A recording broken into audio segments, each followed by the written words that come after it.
আসসালামু আলাইকুম। আজকে আমরা ঘুরতে আসছি গোবিন্দপুর। গোবিন্দপুর চৌদ্দগ্রাম উপজেলায় অবস্থিত। এটি হচ্ছে নাঙ্গলকোটের একদম শেষ সীমানায়, আর চৌদ্দগ্রামের শুরু। পশ্চিম দিকে হচ্ছে আমাদের নাঙ্গলকোট, আর পূর্ব দিকে হচ্ছে গোবিন্দপুর। চৌদ্দগ্রামে পড়ছে। আজকে আমরা আপনাদেরকে দেখাবো গোবিন্দপুরের সৌন্দর্য। আমরা এখন যে জায়গাটিতে অবস্থান করতেছি এটি হচ্ছে গোবিন্দপুর শামসুল হুদা দাখিল মাদ্রাসা। আমরা গ্রামবাসীদের কাছে শুনতে পাইছি এই মাদ্রাসায় নাকি শতভাগ ফাঁস আছে, এবং কি এই গ্রামের আরো অসংখ্য সুন্দর স্থাপনা এবং জায়গা আছে। তো চলুন একসাথেই দেখা যাক গোবিন্দপুরের গ্রামীণ সৌন্দর্য। গোবিন্দপুর, যা নাঙ্গলকোটের উত্তর পূর্বে এবং চৌদ্দগ্রামের সর্বপশ্চিমে ডাকাতিয়া নদীর কোলঘেঁষা একটি গ্রাম। আজকে আমরা আপনাদেরকে দেখানোর চেষ্টা করব গোবিন্দপুরের গ্রামীণ সৌন্দর্য। দীর্ঘদিনের অনাবৃষ্টির কারণে এখানকার রাস্তার খুবই বেহাল দশা, যা এখানকার মানুষের জনজীবনকে করে তুলেছে অতিষ্ঠ।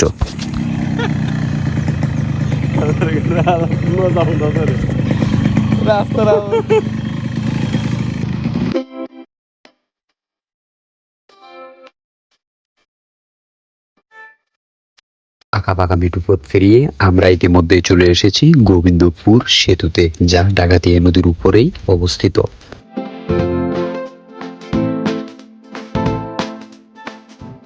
সেতুর উপর থেকে ডাকাতিয়া নদীর চারপাশের ভিউটা ছিল চোখে লেগে থাকার মতোই।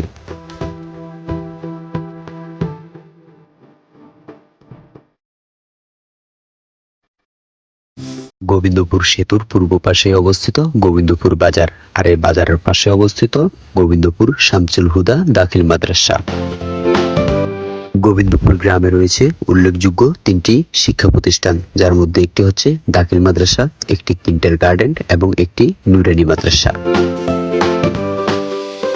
মাদ্রাসার চারদিকটা দেখা শেষ করে আমরা এখন চলে যাচ্ছি গোবিন্দপুর সবচাইতে দৃষ্টিনন্দন কেন্দ্রীয় জামে মসজিদে। আমরা এখন আছি গোবিন্দপুর কেন্দ্রীয় জামে মসজিদে। এই গ্রামে একটি মাত্র সমাজ, আর ওই সমাজটি এই মসজিদের আওতায়। এই মসজিদটি খুবই দৃষ্টিনন্দন। সুন্দর একটি মিম্বর আছে এখানে। মিম্বরটি অনেক উঁচু, যা সচরাচর আমাদের গ্রাম অঞ্চলে এরকম দৃষ্টিনন্দন মিনার চোখে পড়ে না। আর আমি যে জায়গায় দাঁড়িয়ে আছি এটি একটা উড়াল সেতু। এই সেতুটি রাস্তা থেকে একবারে মসজিদের সামনে পর্যন্ত এই সেতুটিকে খুবই সুন্দরভাবে দুপাশে লাইট দিয়ে রেখেছে। অনেক সুন্দর লাগে রাতের বেলায় যখন লাইটগুলো জ্বলে। উপর থেকে গোবিন্দপুর গ্রামের সৌন্দর্য যেন ছুঁয়ে যায় নিজের হৃদয়কে।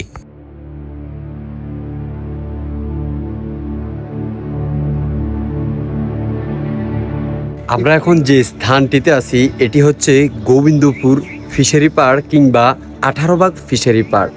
এই ফিশারির ওই ফার্স্টটা পড়েছে 18 বাগে, আর এই ফার্স্টটা পড়েছে আপনার গোবিন্দপুরে।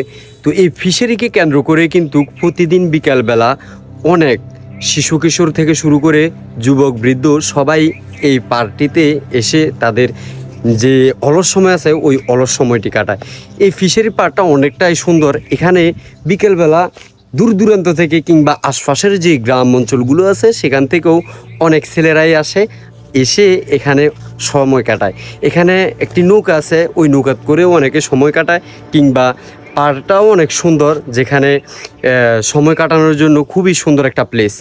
তো এই জায়গাটি আসলে পার্সোনালি আমাদের কাছেও অনেক ভালো লেগেছে, তাই আমরা এখানে অনেকক্ষণ এনজয় করলাম।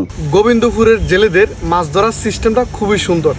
আপনি যদি আমার পিছনে লক্ষ্য করেন, বিশাল একটা জাল, কিন্তু এইদিকে ওইদিকে ওইদিকে চারদিকে চারটা বড় রশি দিয়ে এবং বড় বড় গাছের সাথে বেঁধে রাখছে। এখানকার মাছ ধরার টেকনিকটা খুবই সুন্দর, যা আমার কাছে অনেক ভালো লাগছে। তো ভালো থাকবেন, সুস্থ থাকবেন, আর দেখা হচ্ছে গ্রাম বাংলার নতুন কোনো সৌন্দর্য নিয়ে। আল্লাহ হাফেজ।